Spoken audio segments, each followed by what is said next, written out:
For this episode, I wanted to share with you some of my recent insights around being a codependent mother. And as I'm unpacking my soul recovery journey, I recognize that as a parent, we always want to give our kids the best possible upbringing that we can, to keep them from harm, to let them see themselves for the unconditional love that we have for them and live to their fullest potential. But sometimes what we do is we rob them of their ability to go through difficulty in their childhood so that they can build up that strength, that they can get those skills when they're younger. And what I'm realizing in my soul recovery journey is this profound awareness around how deep that need was for me and can still be for me to fix it for them. And that I'm unpacking this part of me that sees where that comes from, that real need to fix it for them, to do for them, to save them, and unraveling the tethers and the ties that make it so that I can let them be adults, let them have their own experience, and then have compassion for myself for what it was like when they were younger and the choices that I made, using the tools of soul recovery to turn to myself and figure out what I need to heal and look at for me to be able to show up for them now as adults in their greatest ability to live their lives, whether it's a hard moment or a fantastic moment. There's a lot of continued growth that we can always be ready to reveal. Enjoy the episode. Welcome to the Recover Your Soul podcast, a spiritual path to a happy and healthy life. My name is Reverend Rachel Harrison. I started Recover Your Soul after having profound changes in my life from my recovery of alcoholism, codependency, and control addiction. I was guided to share the tools and principles of spirituality and soul recovery to help others transform their lives as mine was transformed. For us to overcome external circumstances, we need to turn the attention to ourselves, focusing on our inner change and healing. Positive results in our lives will follow. Hello and welcome to the Recover Your Soul podcast. I'm Rev Rachel, and I just thank you for choosing to spend your time with me today. If you're new to the podcast, maybe this is your first episode or you've just listened a couple times, welcome to the community. We are indeed a community of really supportive and loving and caring people who are in this together of learning how to take our power back and let go of this need and want to try to fix and manage and take care of the people around us and learn how to follow a spiritual path to our own happy and healthy life, how to turn the attention to ourselves. And those of you who have been on this recovery journey with me for a while, I am so honored and blessed that you are continuing to be part of this amazing group, because as each of us changes our perception, as we connect more deeply with the truth of who we are, and we're all listening to these episodes together, our energy together does something. It means something. We are connecting with each other and supporting each other, even though we may never meet. There is some real strength and power to that. And this healing that we're doing in our own lives is the greatest gift that we can give to anyone that is in our life as our family, friends, and even as the world. So thank you for being part of the soul recovery community. Today's episode is Confessions of a Codependent. And I think it's so interesting that I've been doing this work so, oh my goodness, like really intently now I've been sober for just over 5.5 years. And I've been really intently doing the soul recovery work for at least 5 of those years, and I am still unfolding those parts of myself that were so tightly bound behind my protector walls, that were parts of me that I was taking such efforts to not look at because I was afraid to look at them. And so much of this is in our subconscious that we don't even know and realize is really what's running the show. And the more that we awaken, the more that we open up, the more that we connect into the center of ourselves that is connected with something greater still, It's like we're just unfolding and unpeeling and revealing the true beauty of who we are by letting go of these layers of pain and woundedness. We are whole. We are not broken. And as I uncover myself, as I look more deeply into my own codependent and addictive behaviors, my control addiction behaviors, I'm continuing just to be like, wow, there's so much more there to look at. But in soul recovery, there's no judgment. Soul recovery is really, really, really about taking judgment off the table for everyone. It's about learning how to not have guilt, not have shame, not have grievance. It's about recognizing the humanness in all of us and recognizing in a way that is around compassion and grace and tenderness and allows everyone to have their own experience in the story and taking the responsibility for the only place we can, which is our story, our experience, our participation in what's happening in our lives, how we choose to think and feel and see it. My codependence is so interesting because I didn't really have a word for it. And I'm using the word codependence because it's sort of the most easy word to have for it. And I'm mindful that in soul recovery, we're also not trying to label anything. There's words that we can use to explain things, but we're also not claiming dysfunction. We're not claiming that there's something wrong with us, because in soul recovery, there's nothing wrong with you. There is nothing wrong with you. And the truth is that we're all just trying to remember, even people who are really, really, really lost. Inside of them is wholeness. Inside of them is their higher self. And some of us are really lost. But we are here because we're choosing to find ourselves. We're choosing to wake up. We're choosing to come to our full centered self. So my codependence, quote unquote codependence, is my definition of that is that I have a really hard time. I'm working on it. I have a hard time putting my needs above somebody else's needs or at the same as somebody else's. I'm getting a lot better at this, but for a long, long time, I just couldn't find that it was okay for me to not put other people's feelings, needs, wants, their life in front of mine, that I felt like my job was to be a support to them. And as a peacemaker, if they're okay, then I can be okay, from the Enneagram, right? Instead of a helper who gets real satisfaction from being like helping, there's something that comes from like, I helped, I did this. Mine was, I really need you emotionally to be okay, because if you're okay, then I can relax. So a little bit different energy around that.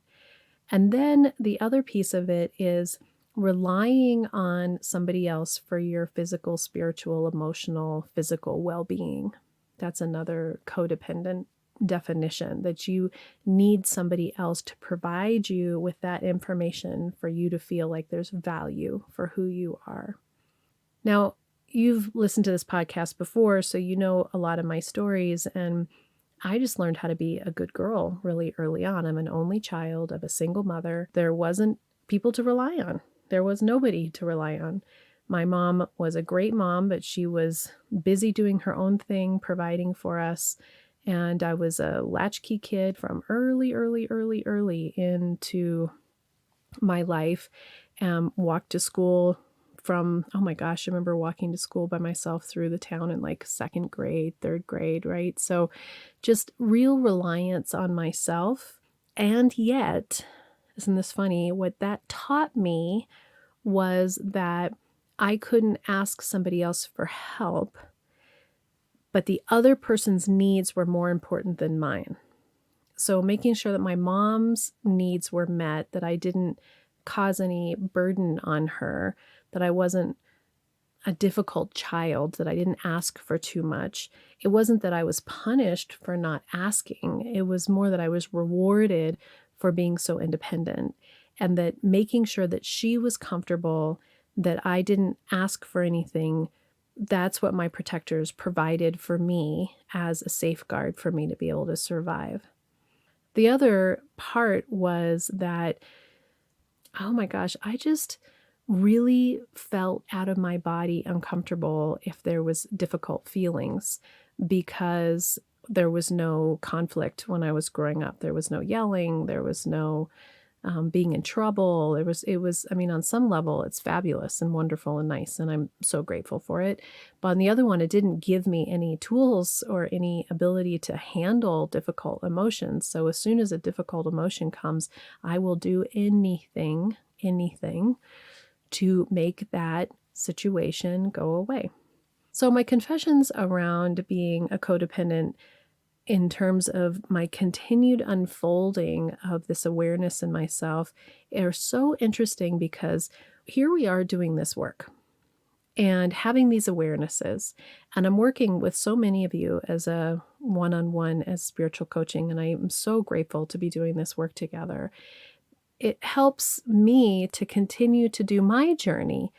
And I believe I'm hopefully helping you to continue to do your journey. But isn't it fascinating that as we work together, it's like we're helping each other unfold ourselves and see ourselves truly for who we are, and to be willing to admit to, without guilt, without shame, without blame, without faulting, to just see our part and start to have compassion for the part of us that, of course, did these certain kinds of actions or behaviors to try to continue this pattern of, if you can be okay, then I can be okay.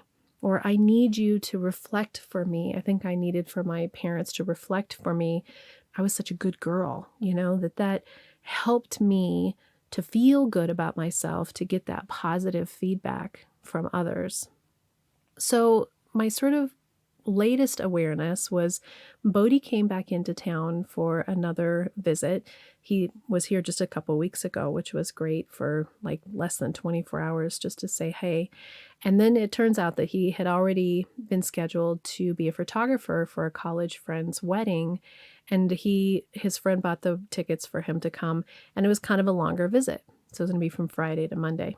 And we didn't know that he was coming until, I don't know, like 4 or 5 days before he arrived. So, we cleared our schedules to the best ability that we could to try to be able to spend time with him. And he had just been here. So there was already this real warm, fuzzy kind of attachment connection. And I realize now looking at it, there was an expectation, right? We talk about expectation in soul recovery, that when you have an expectation, you want it to turn out or look or feel a certain way. And we get pretty attached to what that's going to look like. And it's interesting how there's nothing necessarily wrong with this. It just is our psychology. It's how our brains work. But there can be a real painful life shakeup when we have expectations of how other people are supposed to behave or perform or be, versus a preference, which is a desire for it to be a certain way, or an intention is even nicer. Like, I have an intention for it to be lovely and kind and that we get to spend time together. And an expectation is, this is what it's going to look like. And then we're going to do this. And then it's going to be like that. And then he's going to be like this. And then Rich is going to be like this. So I think because we had just had this really lovely, warm and fuzzy kind of connecting moment, we were both just really, Rich and I were both really oh, I can't wait that he's coming back. And we're going to spend all this time together. And we're going to get back in there and sort of really connect. And the truth was that Bodhi was showing up to do work for somebody else, and it just happened to be where we live. If you're ready for soul recovery, as a spiritual coach, I can support your healing to help make real changes that will bring you a life of peace, happiness, connection, and abundance. You can also work in smaller groups by taking a deep dive in a Zoom workshop or with me in person at a retreat or an event. Join others on the soul recovery path once a month for the free Zoom support group or daily on the private Facebook page.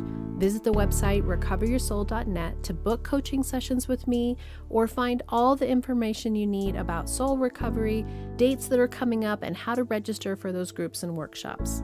To support the podcast and the community, check the links in the show notes to make a small monthly donation or a one-time donation of your choice that will make a huge impact to support this community and the soul recovery mission.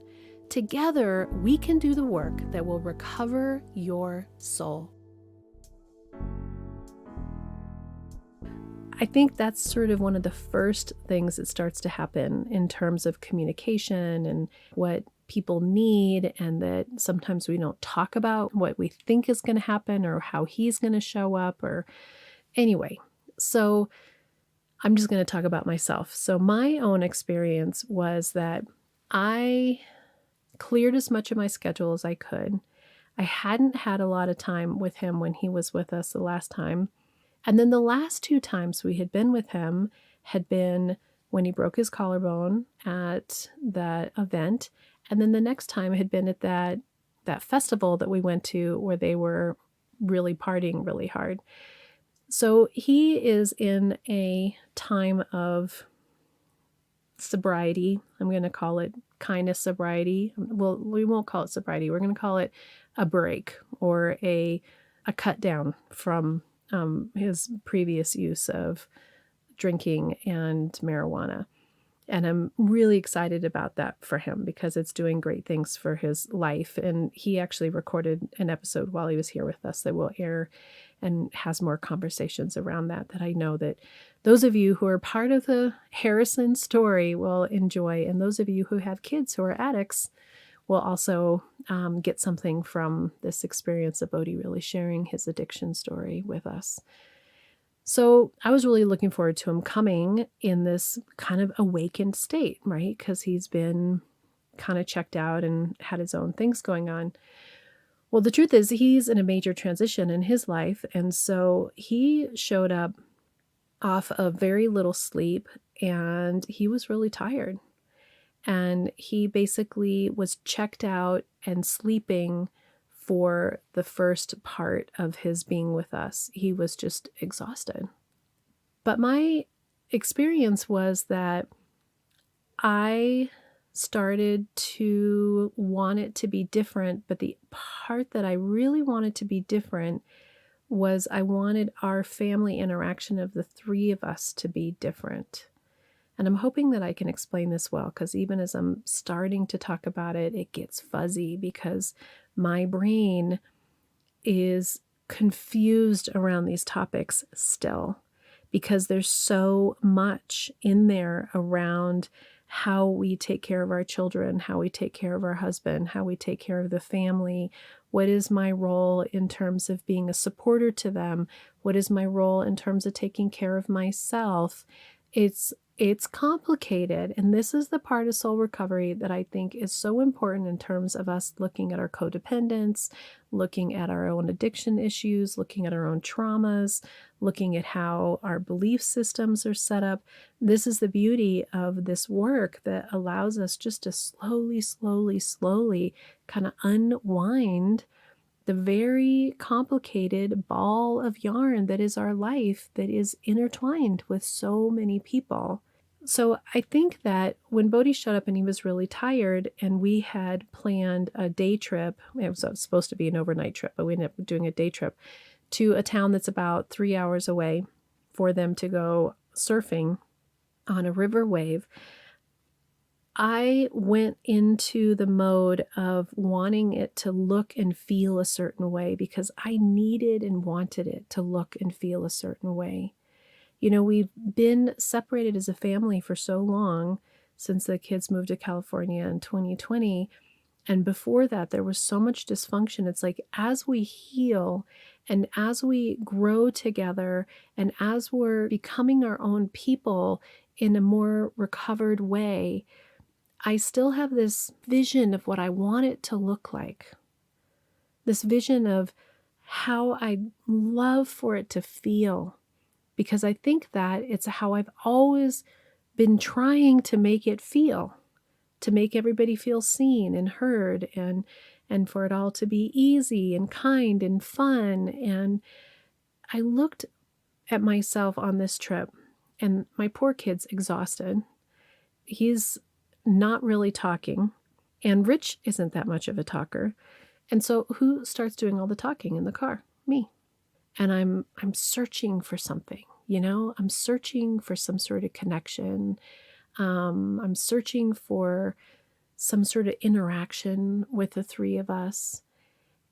And I am getting some responses, but it doesn't feel natural. And I witnessed myself in that space that was controlling, right? That part of me that says to myself, I'm just going to allow this to be whatever it is.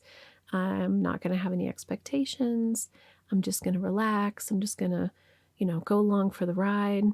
But I watched myself in that codependent state, trying to make it be a certain way for me, relying on somebody else for my physical, emotional, spiritual, financial needs, right? So I was needing them to show up for me in a certain way so that I could feel like we were a family and having a great time. And at the same time, I was trying to make it feel a certain way for them. And again, what's so cool about this soul recovery journey is it's never about judging ourselves for our actions. It's around having awareness for these actions and these behaviors. And so I could feel myself in the car doing this thing, and I could feel Rich's resistance to it. That he was just thinking like, Rachel, just shut up, man. There does not have to be talking all the time. And Bodhi, who's exhausted, and he's processing so much stuff around this transition in his life. He's okay to talk about some of it, but he doesn't really want to talk about all of it. And as we had this day together, I did the work of turning within and starting to ask myself some questions like, what is this about? What am I trying to achieve here? And then at each sort of step of the way, as we got to the town, and then it turned out you couldn't surf because the water wasn't running high enough, and it's switching and it's morphing, and what the day looks like is changing, and now we're not going to stay overnight so that I wanted to get Bodhi back to town to be able to go to his friend's DJ show, which was important to him. And then the next day was like this emotional low. And I was really looking at myself and saying, okay, Rachel, if you can only turn the attention to yourself, what is really going on in here? Why are you sad? Because our feelings are important. They're telling us something. And my sadness is important to me because that's where my healing is to really try to understand what is it that is going on within me, and why do I do this chatty Cathy thing, try to prop everybody up, make everything be sunny and rosy and like we're going to Disneyland or something, right? Like, what is that? And I had this flood of memories around how much I did that when the kids were little. This real deep part of me that wanted to create perfection. This real deep part of me that didn't want my kids to ever feel hurt, or the anger of their dad, or the anger of me, or the meanness of kids, or how difficult it was in school. And that all of a sudden I had this intense, I hope I'm describing this well and that you can relate to this. I think some of you can. That part of us as a mom or as a parent who will do anything to keep your child from being uncomfortable. Who will do anything to keep them from being uncomfortable. Because I didn't like being uncomfortable. because I didn't trust somewhere that being uncomfortable had a value, and that I've spent my entire lifetime trying to stay out of being uncomfortable. And you know what it's made me? It's made me freaking uncomfortable is what it's done. I mean, it's so interesting how when you really look at this amount of energy that has gone into trying to alter the feelings, the situation, the energy, the temper of what, with other people in the room, of what's going on with them, the temperature of the environment emotionally. What is that? What is that? And it's almost like for truly the first time, I saw how my constant trying to Pollyanna everything and Band-Aid everything and fix everything had a detrimental edge to it, because people just couldn't be where they were at. My husband just couldn't be where he was at without me trying to do something about it and being upset with him. And the kids couldn't be where they were at without me just trying to fix it. And so without me being hard on myself, with me just being literally tender to myself and saying, wow, there it is. It's like that door of my emotional self opened up for really the first time all the way. And flooded out.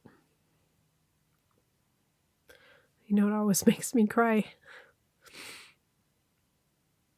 when I'm sharing these things with you guys, because there's just so much in there.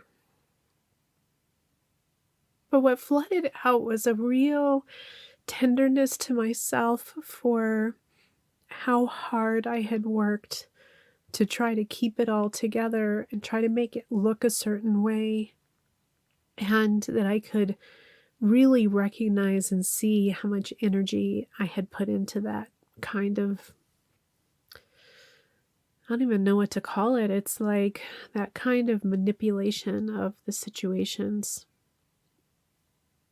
And it doesn't mean that we shouldn't make an effort to try to make life wonderful, to be the kind of person that can read the temperature of the people in the room and does put other people equal to ourselves. I'm learning to not put myself under, but we're all the same. I need my needs met, but they can take care of their self. I don't have to take care of them first. It's really this unpeeling of ourselves that allows us to even out the playing field a little bit. And what was so interesting about this particular situation is nothing bad happened. You know what I mean? It was not like there was this huge ordeal. We did have the situation where Bodhi went to go shoot the wedding. He took my car. We assumed he was coming back that night. There wasn't any communication around it. He's a grown man, so, he's not used to having to check in with his parents. Rich and I went to an event ourselves. We texted him, what time are you coming home? He had told me earlier that weekend that his phone usually dies by, 3/4 of the day. He had my car, and I needed to leave the next morning to go be a minister and needed my car in the morning to drive up to the mountains. And so when we woke up in the morning, actually woke up at 2:00 in the morning, and he wasn't there. Rich got scared, he got scared that something had happened to his son, and why hadn't he checked in? And he was really concerned for his safety. I was more concerned because I needed a vehicle, but it all worked out just fine because I was going with a friend. We drove her car. In all of this was like that whip up that can be a whole bunch of drama. And the part of me that had this real clear opening of that emotional door that had said, man, you think it's your job. You think it is your responsibility. I've been doing this step 1 in soul recovery for so long, and I'm still looking at it and saying, you think it is your job to make sure that everyone's okay. You think it's your job to make sure that everyone has the best time, that everyone's emotions are even, that you have the snacks packed, that there's gas in the car, that, you've picked the route. Like, wow, you still are trying to keep people from feeling uncomfortable. What if they're uncomfortable? What if Rich is mad?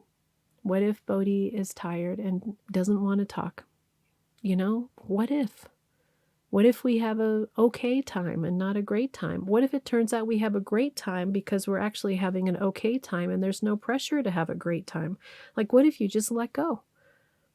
And the wild thing was, as soon as that had happened for me, when Bodhi wasn't there in the morning for the car and my girlfriend was able to drive, like a weight was lifted off of me that just said, I do not have to figure this all out. I don't have to take care of it. And yes, I did that.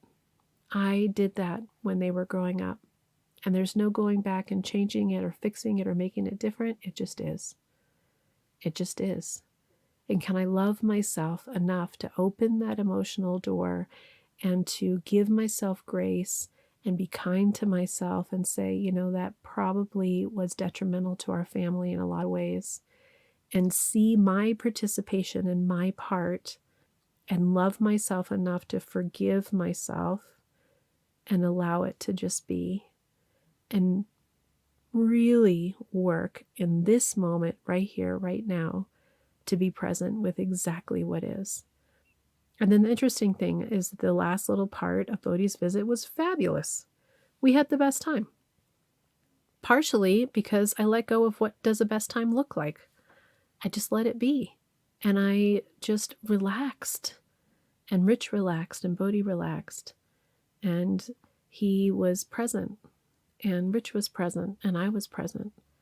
And I just thought, what an amazing ability to continue to unpeel myself and my psychology and to process this stuff within myself and to attend to my own feelings and my own experience and let go of the need to be responsible for and fix all of them.